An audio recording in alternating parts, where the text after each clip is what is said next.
সাত ডাক দিয়া কয় জগতের মানুষ, আমি যখন বাহির থেকে আইসা আমার আম্মা জান অসুস্থ দেখলাম, আমার মনে টেনশন লাগলো। মা, আমাদের জন্য আপনি আপনার সম্পদ জোড়াইলেন, আপনি টাকা পয়সা ধন দৌলত জোড়াইলেন, আপনার সব এখানে পড়ে আছে।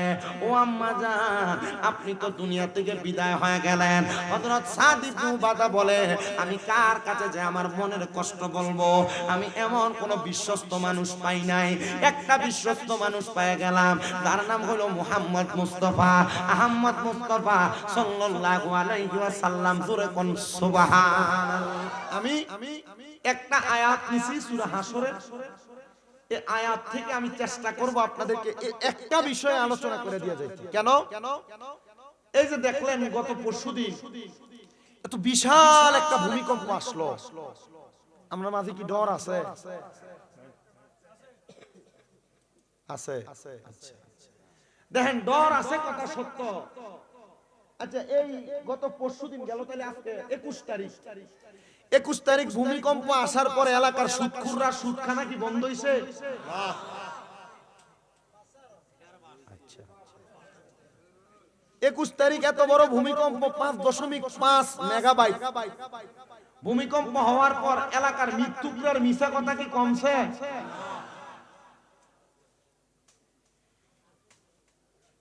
এত বড় ভূমিকম্প হওয়ার পর মহিলাদের ব্যাপারটা বেহায়াপনা কি কমছে? উল্টা ভূমিকম্প হওয়ার পর কোন জায়গায় কোন বিল্ডিং ফাটা দিছে এটা দেহনের লাগে বেরিয়ে সবাই আগে গেছে, ঠিক না? দেখেন এত বড় ভূমিকম্প হওয়ার পর মানুষের মাঝে কোনো ভয় নাই, সতর্ক নাই, কোন আবেগ আফুল্লতা থেকে বাঁচার মতো এমন কোন চিন্তাধারা নাই। ভূমিকম্পটাতে হইছে, লড়ছে, টের পাইছেন কেন? আগে একটু আপনার না ফাউন্ডার দলে আমি একজন ঘুমে আছিলাম, না ফাউন্ডার দলে আমি একজন ঘুমে। আপনারা হয়তো অনেকে জানেন আমার আম্মা অসুস্থ, আজকে 7 মাসের উপরে। আমার আম্মা এই টাইমে আমার কল দিছে, জুমার দিন না, আমি শ্রীমঙ্গল আমার মসজিদে একজনকে জুমার দায়িত্ব দিয়ে আমি চলে গেছিলাম মাহফিল। আমার আম্মা ফোন দিয়ে কি রে ভূমিকম্প হইছে, তুই টের পাইছিস? কখন ঘুমে তুলছি তুমি কখনো বুঝছি। আমারে বলতেছে তো ওই ওয়াশরুম করার জন্য যে হাইকমোটাস চেয়ার আছে না, এগুলোতে বৈশা করিস। আমি এটাতে বসা ছিলাম, তো আমার মনে হয়েছে এটা থেকে ফালাই দিচ্ছে। আমার আম্মা বলতেছে, আমি আপনার দোয়া করলে আমার আম্মা তাড়াতাড়ি সুস্থ হবে। 6 মাস 7 মাসে পিএলআইডি অপারেশন হয়েছে, হওয়ার কারণে এখন হাঁটতে পারে না, ওই যে স্ট্যান্ডে ধরে ধরে হাঁটে। তো এটা আল্লাহ তাআলার একটা ফয়সালা। আমার এক ভক্ত নরসিংদী বাড়ি মহিলা, ওনার 3টা ছেলে মেয়ে আমার মাদ্রাসায় পড়ে, উনি আমার আম্মার আজকে 7 মাসের মতো এইটা খেদমত করতেছে। বরুড়ারও একটা মহিলা যায়, হোমনারও যায়, এরা আমার আম্মার খেদমত করে। আপনার দোয়ায় আমার মনে গত এই 1 বছর আপনাদের এখান থেকে যাওয়ার পর আমার সারা বাংলাদেশে যথেষ্ট পরিমাণ ভক্ত তৈরি হয়েছে, যারা আমার বাড়িতে আসা যাওয়া করে, আমার আম্মারে দেখাশোনা করে। তো যে কথা আম্মা আমারে বলল যে আমি বইসা রয়েছি, আমার চেয়ারটা মনে হয় কাঁপতেছে। তো আমার আয়েশা উনি যিনি আম্মার খেদমত করে, উনি আয়েশা ধরছে আর চিকুর দিতেছে। তখন আমি আমাদেরকে গত সিজনে আমাদেরকে বুখারী শরীফের যখন দরজ দেয় গত বছর, কুমিল্লা আলিয়া মাদ্রাসার হেড মুহাদ্দিস আল্লামা আব্দুর রাজ্জাক হুজুর, তখন হুজুর আমাদেরকে বুখারীর একটা হাদিস পড়াইতে দেয়। তখন হুজুর একটা হাদিসের প্রসঙ্গে আরেকটা হাদিস টাইনা বলছিলেন, আব্বা এই যে দেখেন ভূমিকম্প, ভূমিধস হওয়া, নতুন নতুন রোগের আবিষ্কার হওয়া, এবং কি মানুষের মাঝে হানাহানি মারামারি, এগুলা এই ভূমিধস, ভূমিকম্প এবং নতুন নতুন রোগের আবিষ্কার কেন হয় জানেন? আমি বলছি না হুজুর, আমার 1 নাম্বার বলছেন হারাজ। 1 নাম্বার বলছেন কি? হারাজ। এই হারাজ দ্বারা হাদিস শরীফে বুঝাইছেন যে মারামারি, হত্যাকাণ্ড। কি কাণ্ড? হত্যাকাণ্ড। কি হত্যাকাণ্ড? আপনারা দেখেন বাংলাদেশে মারামারি, কাটাকাটি, হত্যাকাণ্ড কম না বেশি? যে 5 আগস্টের আগে শেখ হাসিনা করছে, এটা দিয়ে কত সুন্দর মানুষ দোষ দিয়ে দিছে না। 5 আগস্টের পরে কেডা করে? জনগণ করে, ঠিক আছে না? আচ্ছা, যে যেটা করুক, আমার কথা হচ্ছে এটা দলীয় বিষয়, কিন্তু আমরা মানুষ যে ভালো হইতেছি না এই কথা তো সত্য। কথা কোন না কেন আপনারা? আমরা মানুষ যে ভালো হইতেছি না এটা কি সত্য না মিথ্যা? আসেন আজকের ওয়াজটা নিজের লেগে শুনি আর করি। আল্লাহ তাআলা কোরআনে বলেন, বিসমিল্লাহির রহমানির রহিম, ইয়া আইয়ুহাল্লাযীনা আমানু তাকুল্লাহা ওয়াল তানজুর নাফসুম মা কদ্দামাত লিগাদিন ওয়াত্তাকুল্লাহা ইন্নাল্লাহা খাবীরুম বিমা তা'মালুন।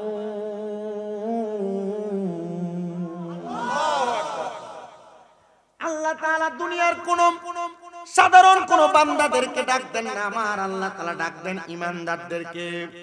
তাফসিরে কানজুল ঈমান খাজাইনুল ইরফানের মধ্যে আলা হযরত ইমাম ইশকে মুহাব্বত ইমাম আহমদ রেজা খান ফাজিলে বেরলভী এবং হযরতে আহমদ ইয়ার খান নঈমি রাহমাতুল্লাহ আলাই ওনার তাফসিরে নূরুল আনোয়ারের মধ্যে উনি বলেন, আল্লাহ তাআলা আয়াতে কারিমার বড় সুন্দর অনুবাদ করেছেন, ব্যাখ্যা করেছেন। মুফাসসিরে কেরাম বলতেছেন, হে ঈমানদাররা, তোমরা আল্লাহকে ভয় করো এবং তোমাদের প্রত্যেকের দেখা উচিত, তাকানো উচিত তোমাদের আগামী কালের জন্য সে কি আগে প্রেরণ করেছে। আল্লাহ আবার বলেন, তোমরা আমি আল্লাহকে ভয় করো, নিশ্চয় আল্লাহ তোমাদের সকল কাজ সম্পর্কে অবহিত। আসেন এই আয়াতে কারিমার তাফসীর করেছেন আল্লামা জালালউদ্দিন সুয়ুতী এবং জালালউদ্দিন মুহল্লি দুইজন। এই দুইজন তাফসীর কারক তাফসীরে জালালাইন শরীফের মধ্যে বলতেছেন, দুনিয়ার ইমানদার যারা তাদেরকে আমার আল্লাহ তাআলা আল্লাহকে ভয় করার কথা বলেছেন। কারণ আমাদের মাঝে খোদাভীতি তাকওয়া না থাকার কারণে আমরা দুনিয়া এবং আখিরাতের কথা ভুলে যাচ্ছি। আল্লাহ তাআলা এই আয়াতে কারিমার মধ্যে দিয়া বুঝাইয়া দিচ্ছেন, বান্দারা ওয়াল তানজুর নাফসুম মা কদ্দামাত লিগাদিন ওয়াত্তাকুল্লাহ, তোমরা তোমাদের পূর্ববর্তীদের দিকে তাকাও। তোমাদের পূর্ববর্তী যারা তোমাদের বাবা ছিল, তোমাদের দাদা ছিল, তোমাদের আত্মীয়স্বজন বড় বাবা ছিল, তারা কেমন ইবাদত করেছে আর তোমরা কেমন ইবাদত করো। আমাদের পূর্ববর্তী যারা আমাদের পূর্বপুরুষ ছিল তারা এমন ভাবে ইবাদত করেছে, না ছিল তাদের খাবারের মধ্যে হারাম, না ছিল তাদের মুখের কথার মধ্যে বাজে কথা, না ছিল তাদের চলার পথে কোনো ফায়সা চলাফেরা। ইয়া রাসূলুল্লাহ, ইয়া হাবিবাল্লাহ, নবীজি আপনি বলেন না তাহলে আমরা কেমন ভাবে চলবো? আল্লাহর নবীজি তিরমিজি শরীফের হাদিসের মাধ্যমে জানায় যে উম্মতের দলেরা দুনিয়ার জমিনের মধ্যে থাকা অবস্থায় তোমরা এমন একটা সুরত, এমন একটা লেবাস ধারণ করো যে লেবাসটার নাম হলো জান্নাতি লেবাস। এবার আপনারা বলেন, আমরা সবাই জান্নাতি সুরত এবং লেবাস নেওয়ার দরকার আছে না নাই? সংসারের মায়ায় পয়রা, ব্যতিব্যস্ততায় পয়রা, টাকা পয়সা ধন দৌলতের মায়ার মধ্যে পয়রা আমরা কিন্তু জান্নাতি লেবাস নিতে চাই না। এই জন্য আসে শুনে শুনে লিখতেছে, একটা জবানও বন্ধ রাখবেন না। আপনারা বলেন মরণ কথাটা সত্য না মিথ্যা? এ মুগুজির বাবা, এই জন্য আমি আপনাদেরকে বললাম, আপনারা আপনাদের পূর্ববর্তীদের দিয়ে তাকাইবেন। আপনাদের পূর্ববর্তী নাকি ভালো কাজ করেছে নাকি খারাপ কাজ করেছে, আপনার বাবা ভালো কাজ করেছে না খারাপ কাজ করেছে, আপনার দাদা ভালো কাজ করেছে না খারাপ কাজ করেছে। আপনার বাবা দাদার ভালো কাজের বিনিময়ে তারা জান্নাত পেয়ে যাবে, তাদের খারাপ কাজের বিনিময়ে তারা নাজাত পাবে না। আল্লাহ তাআলা কোরআনুল কারীমের মধ্যে ঘোষণা করে, বান্দা ইন্নাল্লাযীনা কাফারু মিন আহলিল কিতাবি ওয়াল মুশরিকিনা ফি নারি জাহান্নাম খালিদিনা ফিহা উলাইকা হুম খাশার শাররুল বারিয়া। আল্লাহ কয় বান্দা ও বান্দা নিশ্চয় যারা কুফরি করে, ও বন্ধু কুফরি কারা কারা করে? কুফরির একটু সংজ্ঞাটা জানেন বাবা? কুফরি হলো আল্লাহ তারা কাউকে সেজদা দেওয়া, কুফরি হলো আল্লাহ তারা কারোর কাছে কোনো কিছু চাওয়া, কুফরি হলো আল্লাহর কোরআন যা বলে তার অনাকাঙ্ক্ষিত ভাবে তার পরিপ্রেক্ষিতে কাজ করা। আল্লাহ কয় বান্দা নামাজ চাইরো না, আল্লাহ কয় বান্দা রোজা চাইরো না, আল্লাহ কয় বান্দা দান সদকা বন্ধ কইরো না, আল্লাহ কয় বান্দা বেপরদা চইরো না, আল্লাহ কয় বান্দা পরের হক খায়ও না, আল্লাহ কয় বান্দা গুনার দিকে পা বাড়ায়ও না। তুমি বান্দা বারবার গুনার দিকে পা বাড়াও, তুমি বান্দা বারবার ইবাদত থেকে দূরে সরে যাও। আল্লাহ কয় বান্দা এমন কুফরি যারা করে তাদের ঠিকানা হলো জাহান্নাম, জাহান্নাম, জাহান্নাম। ও আল্লাহ গো, আর কারা কারা জাহান্নামে যাবে আপনি একবার আমাদেরকে জানিয়ে দেন না। এ মুগুদি এলাকার পর্দার অন্তরালের মা, আমি আপনাদেরকে বলতেছি মা, আপনারা যারা পর্দা করেন না, আপনারা যারা স্বামীর আদেশ মানেন না, আপনারা যারা শ্বশুর শাশুড়ির খানা দিতে চান না, আপনারা যারা অন্যের পুরুষের সঙ্গে কথা বলেন, আপনাদের উদ্দেশ্যে জানাই গো মা, আপনাদের ঠিকানা হলো জাহান্নাম। কারণ আপনারা জানেন বেপরদারা জাহান্নামী, আপনারা জানেন পরের হক মাইরা খানেওয়ালারা জাহান্নামী, আপনারা জানেন দুনিয়াতে স্বামীর আদেশ যারা মানে না তারা জাহান্নামী। এটার কারণে মা আপনারও দোজখের আগুনে জ্বলা লাগবে। এই জন্য বাবা আমার আল্লাহ তাআলা কুফরি করনেওয়ালাদেরকে জাহান্নামী বলেছেন। আল্লাহ গো, আর কারা কারা জাহান্নামে যাবে আমার আল্লাহ কয় এরপরে হইল যারা আহলে কোরআন, যারা আহলে কোরআন তারা হলো জাহান্নামী। ও আল্লাহ, আহলে কোরআন কারা তাদের পরিচয় কি? দেখবেন এখনো বরুণা এলাকায় আসছে কিনা আমি জানি না, সব কথার মাঝখান দিয়ে আপনারা বলবে কোরআনে আছে কিনা, আল্লাহর নবীর হাদিস দিয়ে প্রমাণ দিলে বলবে জাল হাদিস, আল্লাহর নবীর হাদিস দিয়ে কথা বললে বলবে এটা মানি না, আল্লাহর নবীর হাদিস দিয়ে বলবে এটা সহিহ হাদিস কিনা, তারা ডাইরেক্ট বলবে কোরআনে আছে কিনা। আল্লাহর নবী কয় যারা আহলে কোরআনের অন্তর্ভুক্ত, যারা শুধু কোরআন মানে, হাদিস মানে না, ইজমা মানে না, কিয়াস মানে না, এদের ব্যাপারে আমার আল্লাহ তাআলা সূরা হাশরের আয়াতে কারিমা, আল্লাহ তাআলা সূরা বাইয়িনার শেষের 3 নাম্বার আয়াতের দিকে কত সুন্দর করে বলে দিয়েছেন যারা আহলে কিতাব, যারা শুধু কোরআনে আছে কিনা তালাশ করে, হাদিস ইজমা কিয়াস মানে না, আল্লাহ তাআলা তাদেরকে জাহান্নামী বলেছেন। ও আল্লাহ, আর কাদেরকে আপনি জাহান্নামী বললেন? আমার আল্লাহ কয় বান্দা আমি জাহান্নামী বললাম 3 নাম্বার যারা মুশরিক, যারা শিরক করে, আল্লাহ তাআলা কাউকে সিজদা দেয়, আল্লাহ তাআলা কারোর কাছে চায়, আল্লাহ তাআলা কারোর অনুগত্য করে, আমি আল্লাহ তাআলা তাদেরকে বললাম মুশরিক। আল্লাহ এই মুশরিকদের ঠিকানা কোথায়? আল্লাহ কয় ফি নারি জাহান্নাম খালিদিনা ফিহা, তারা জাহান্নামের মধ্যে থাকবে একদিন, 2 দিন না, 2 দিন না, তারা জাহান্নামের মধ্যে চিরস্থায়ী বাসিন্দা হয়ে থাকবে। এবার আপনারা বলেন আমরা কি জান্নাত চাই না জাহান্নাম চাই? অবশ্যই আমরা জান্নাত চাই, কিন্তু সবাই কয় না। কারা কারা জান্নাত চাই ডান হাত তুলে আমার আল্লাহরে দেখায়। আল্লাহ কবুল করেন, জোরে কোন আমিন। মুহাব্বতে একটা তাকবীর দিতে হবে, নারায়ে তাকবীর, আল্লাহু আকবার। বিরিয়ানি খাওয়াই না মানুষ সব ডি লাগবো। আমি দেখছি ফোলাফানি যে পরিমাণ ফোটলা করছে, এটি খাওয়াই না মানুষও নাইছে না। আর আমি এটাও জানি মুগুজির মাহফিলের ভিতরে ইয়ানা বিকুয়া দাঁড়াইলে প্যান্ডেলে জায়গা থাকে না। এখনো যে মাশাআল্লাহ আপনারা রেডি আইছেন, এটি থাকলে তো মোটামুটি আর লাগে নাকি আমরা তাকবীরটা একটু জোরে দেওয়া লাগবো। কারণ জিয়া জামাইরে দাওয়াত দিছে, দেশি মুরগাটা খাওয়াইয়া, বাবা ঠান্ডা লাগে যাওয়ানোর দরকার নাই, ফোটলা যেটা হাদিয়া দিছে এটা বাইর চলে যাবে, তুমি একটু ঘুমিয়ে থাও, একটু মুহাব্বতে তাকবীর দিয়া কইবেন। আপনারা ঘরে থাকেন নাইলেও অসুবিধা নাই, হাতটা সুদা করে মুহাব্বতে একটা তাকবীর দেওয়া লাগবে। নারায়ে তাকবীর, আল্লাহু আকবার, নারায়ে রিসালাত, ইয়া রাসূলুল্লাহ। যারা যারা জোরে দেয় লগেরটা জোরে দেয় না, চিন্তা করতেছে ইয়া হ্যাঁ তো দিতে আছে জোর, আমি দনের দরকার কি? এই বাসার গোসলের মতোই বলছে দুধ লই আইতো সবাই রে, তো সবাই চিন্তা করছে হ্যাঁ দুধ লই দেব সবাই দুধ, আমি একটু পানি নিলে কিচ্ছু হতো না, এই চিন্তা করে সব পানি লই আইছে। তো তাকবীর আমরা জোরে দেন না একজন, আমরা লেগে দেন না, আস্তে আস্তে সবাই দেন একটু মুহাব্বতে। নারায়ে তাকবীর, আল্লাহু আকবার, নারায়ে রিসালাত, ইয়া রাসূলুল্লাহ, নারায়ে গাউসিয়া, ইয়া রাসূলুল্লাহ, নারায়ে পাক পাঞ্জাতন, মুগুজি মধ্যমপাড়া ফুরকানিয়া মাদ্রাসার মাহফিল, জোরে কন্যা মারহাবা। জান্নাত চাই না জাহান্নাম? জান্নাত। ও আল্লাহ, আপনি আয়াতে যাদের কথা বললেন তারা কেমন মানুষ? যারা কুফরি করে, যারা আহলে কিতাবের অন্তর্ভুক্ত, যারা মুশরিক, যারা শিরক করে। আল্লাহ তারা কেমন মানুষ? আল্লাহ কই উলাইকা হুম শাররুল বারিয়া, এরা কি বালা না খারাপ? ওই এরা সবচাইতে বাজে মানুষ, এরা চাইতে বাজে মানুষ আর দুনিয়াতে নাই। এ মুসলমান ইমানদার, আমি আমার আলোচনা আপনাদেরকে বোঝাইতে যায় শুধু আয়াতটা টাইনা আনলাম, কিন্তু আমার আল্লাহর কাছে জিজ্ঞান না ও গো আল্লাহ, এবার আপনি আমরারে কন্যা উলাইকা হুম খায়রুল বারিয়া কারা, বালা মানুষটা কেডা আপনি আমরারে চিনিয়ে দেন। আল্লাহ কোরআনে বলেন ইন্নাল্লাযীনা আমানু ওয়া আমিলুস সলিহাতি উলাইকা হুম খায়রুল বারিয়া। জবান খুলে উচ্চ কণ্ঠে জোরে জোরে কোন আল্লাহু আকবার। আর মুসলমান ইমানদার ও নবীর উম্মতের দলেরা, আল্লাহর কাছে বালা মানুষ হলো দুই প্রকারের মানুষ, যারা নেক আমল করে, যারা ঈমান আনে, যারা নামাজ না পড়েও কয় ঈমানদার, এটার কোনো দাম নাই। যারা ঈমান আনছে কয় নামাজ পড়া লাগতো না, এটারও কোনো আল্লাহর কাছে দাম নাই।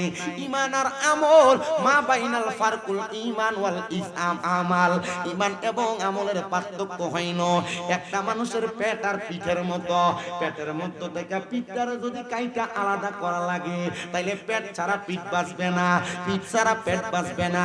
ঈমান ছাড়া আমলের দাম নাই, আমল ছাড়া ঈমানের দামটা নাই। মায়ার নবী গো,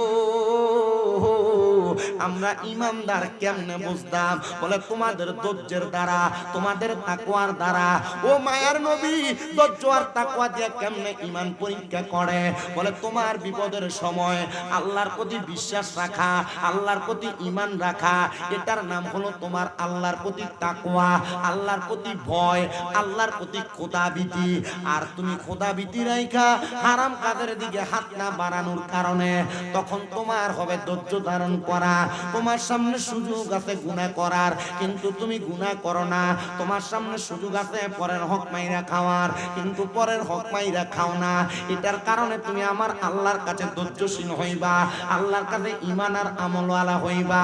ইয়া রাসূলুল্লাহ, আল্লাহু আকবার, কি আসতে হইব না জোর হইব? ইয়া রাসূলুল্লাহ, নবী গো,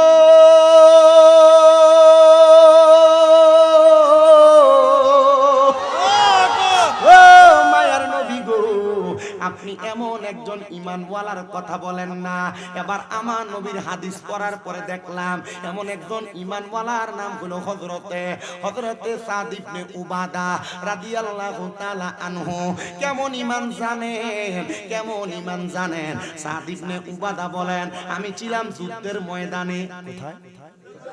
আমি ছিলাম যুদ্ধের ময়দানে, যুদ্ধের মধ্যে ব্যস্ত। যুদ্ধের ময়দানে যাইয়া অসুস্থ হওয়ার কারণে ওই যুদ্ধের ময়দানে আনসারী মহিলারা আমি তাদের বড় আনন্দ দিয়া আমার শরীর তারা সুন্দর কইরা তারা সুন্দরভাবে সুস্থ করানোর জন্য চেষ্টা করলো। আমার শরীরটা যখন সুস্থ হয়েছে আমি সাত যুদ্ধ করে বাড়িতে আগমন করলাম। আমি বাড়িতে আইসা দেখি আমার আম্মা জান দুনিয়া থেকে বিদায় হয়ে গেছে। সাত ডাক দিয়া কয়, জগতের মানুষ, আমি যখন বাহির থেকে আইসা আমার আম্মা জান অসুস্থ দেখলাম, আমার মনে টেনশন লাগলো। মা, আমাদের জন্য আপনি আপনার সম্পদ জোড়াইলেন, আপনি টাকা পয়সা ধন দৌলত জোড়াইলেন, আপনার সব এখানে পড়ে আছে। ও আম্মা জান, আপনি তো দুনিয়া থেকে বিদায় হয়ে গেলেন। হযরত সাদ ইবনে উবাদা বলে, আমি কার কাছে যে আমার মনের কষ্ট বলবো? আমি এমন কোন বিশ্বস্ত মানুষ পাই নাই। একটা বিশ্বস্ত মানুষ পেয়ে গেলাম, তার নাম হলো মুহাম্মদ মুস্তাফা, আহমদ মুস্তাফা সাল্লাল্লাহু আলাইহি ওয়াসাল্লাম। জোরে কোন সুবহানাল্লাহ। আমার নবীজিরে মুহাব্বত কইরা ইহুদিরা, মক্কার কাফেররা উপাধি দিলেন আল আমিন। আল বিশ্বাসী, বিশ্বস্ত, অত্যন্ত বিশ্বস্ত। কেমন বিশ্বস্ত? বেশি বিশ্বস্ত। আব্বাজি তোমরা এনে বসছো, ঠিক কথা বইলো না, টানা ওয়াজে তোমাদের কথা বলতে আমার কষ্ট। গতকালকে যেখানে মাহফিলে গেছি, গাড়ি রাইখা ড্রাইভার সাহেব ওইখানে শোয়া দিয়া সিএনজি দিয়া নিয়ে গেছে 17 মিনিট। গত 2 বছর আগে ওই রাস্তাতে মাহফিলে গেছিলাম 42 মিনিট করে হাঁটতে। কয় মিনিট করে 42 মিনিট করে হাইটে হাইটে গেছিলাম। এরপর থেকে ওইখানে দ্বিতীয়বার এখানে ধরে উদ্বোস করছিলাম 3 বার, আর জীবন আইতাম না এলাকা। এরপরে আমার এক ভাই আবু আহমদ ভাই সুন্নিয়তের অনেক খেদমত করে, উনি আমার কাছে ভাই আমরা একটা দক্ষিণাডি আপনি একটু আইয়েন, আমরা সিএনজি দিয়ে নেওয়ার একটা ব্যবস্থা করে আমু সিস্টেম করে সুন্দর নিচে মাইক্রো দিচ্ছে সুন্দর ওয়াজ করে আসতে বাড়িতে এসে একটু রেস্ট করতে কষ্ট হয়েছে। 3 দিন একটানা ছিলাম ওইদিকে ওয়াজ কইরা। আমি আজকে আপনাদের এখানে যে আসছি তবুও কষ্ট যাক, মোটামুটি আজকের খানাটা বালা খানা হচ্ছে। কই আমরা আব্দুল গনি ইসমাইল তারাবাড়ি মুগুজি কি ফারারে তোর একটা তার আম্মা সিয়াস রানছে, সিয়াস নি কতরা সিয়াস দিয়া রুড়ি দিয়া দুমসে খাওয়াইছে, হ্যাঁ ফুলও বালা বালা কইরা খাওয়াইছে। তো মোটামুটি এবিডি আবার আমার আম্মার মতে মহব্বত করে আদর যত্ন করে তো খাওয়াইছে। খাইয়া আমি আপনার এখানে বসছি, আমি বুঝতাছি যে আমি ওয়াজটা ভালোভাবে করতে পারবো। আর আপনারা যেভাবে বসছেন আসছেন এই আশা বসাটাও যেন আল্লাহ তাআলা আমার কথাটা ওয়াজটা একটু ভালো করে বাইর করে। ওয়াজ হবে একটু জটিল, আপনারা যদি কষ্ট করে বসেন ওয়াজটা আমি ডাইরেক্ট করতে রাজি আছি। রাজি আছেন? আমার ওয়াজের বিষয় হলো তাকওয়া, আল্লাহর প্রতি ভয় বিশ্বাস, আল্লাহর প্রতি ভয় বিশ্বাস এবং তাকওয়া যদি ধৈর্য ধারণ থাকে তাহলে আল্লাহ তাআলা ওই বান্দার যে কোনো না কোনো ভাবে তার সব সমস্যার সমাধান করবে একজন আল্লাহ। কেউ কিপটামি করে আল্লাহ করে, আরো জোরে কোন কে? হযরত সাদ ইবনে উবাদা বলেন আমার বিশ্বস্ত মানুষ আমি আর কাউরে পাই নাই, একজনরে পাইলাম তিনি আমার নবী আপনার নবী মুহাম্মাদুর সাল্লাল্লাহু আলাইহি ওয়াসাল্লাম। সাদ ইবনে উবাদা বলে আমি আমার নবীজির দরবারে গেলাম, নবীজির দরবারে ডাক দিয়ে বললাম ইয়া রাসূলুল্লাহ নবী গো আপনার কাছে আমি জানতে চাই আমার মা ইন্তেকাল করছে, নবী গো আমি আমার আম্মা জানের জানাজা পাই নাই। কলিজাত কষ্ট কম না বেশি? ইয়া রাসূলুল্লাহ নবী আপনি বলেন না গো আমি যে আমার মার জানাজা পাই নাই, আমার মায়ের অনেক সম্পদ অনেক টাকা পয়সা, আমি আমার মায়ের এই সম্পদগুলা কি করব আর করলে আমার মার লাভ কি হইব? নবী কয় সাদ ও সাদ ইবনে উবাদা তুমি তোমার সম্পদগুলা আল্লাহর রাস্তার মধ্যে তুমি সদকা করে দাও। সাদ ইয়া রাসূলুল্লাহ আমি সদকা করলে আমার মা আর কেমন লাভ হবে? নবী কয় সাদ আমার আল্লাহ তাআলা বলেছেন as-sakhiyu হাবিবুল্লাহ, যারা আল্লাহর রাস্তায় দান এবং সদকা করে এরা হইল আমার আল্লাহ তাআলার সবচাইতে ভালো বন্ধু। ও মায়ার নবী আপনি সাক্ষী থাকেন। হযরত সাদ আমার নবীরে সাক্ষী রাখতেছে, ইয়া রাসূলুল্লাহ আপনি সাক্ষী হয়ে যান। নবী গো আমার একটা খেজুরের বাগান আছে, যে বাগানের নাম হলো মিখওয়াদা। নাম কি? মিখওয়াদা। আমি নিজে যাইয়া ওই খেজুরের বাগানটাতে ঘুরছি আর আমি ওই জায়গার মধ্যে দাঁড়ায় দাঁড়ায় দোয়া করছি। ওই সাদ ইবনে মিখওয়াদা ডাক দিয়ে কই ইয়া রাসূলুল্লাহ আপনি সাক্ষী থাকেন আমি আমার মিখওয়াদা নামক খেজুরের বাগানটা আল্লাহর ওয়াস্তে আমি আমার মায়ের নামে সদকা করে দিলাম। মারহাবা কোন। আমার নবী কয় সাদ তুমিও সাক্ষী থাকো, তোমার এই খেজুরের বাগান থেকে যত মানুষ খেজুর আহার করবে এই খেজুর আহার করার কারণে তার আমলনামার মধ্যে তোমার তাস খেজুর খাওয়ার কারণে যে সাদকার সওয়াব হবে এই সাদকার সওয়াব তোমার আম্মা জানের কবরে পৌঁছায়া যাবে। সাদ কয় আলহামদুলিল্লাহ ইয়া রাসূলুল্লাহ আপনার কথা মানলাম। নবী গো আমার মা যে ইন্তেকাল করলো, আমি যে জানাজা পাই নাই, আমি যে দাফন পাই নাই, আমি সন্তানের কে আমার মা বাবার উপরে কোনো দায়িত্ব নাই। মা বাবার জানাজা যদি কেউ না পায়, মা বাবার হক যদি কেউ আদায় না করতে পারে, আল্লাহর নবীজি হাদিসে মুবারাকার মাধ্যমে হযরতে ইমামে আযম ইমাম আবু হানিফা রাহমাতুল্লাহ আলাইহি আমাদেরকে মাসআলা শিক্ষা দিতেছে।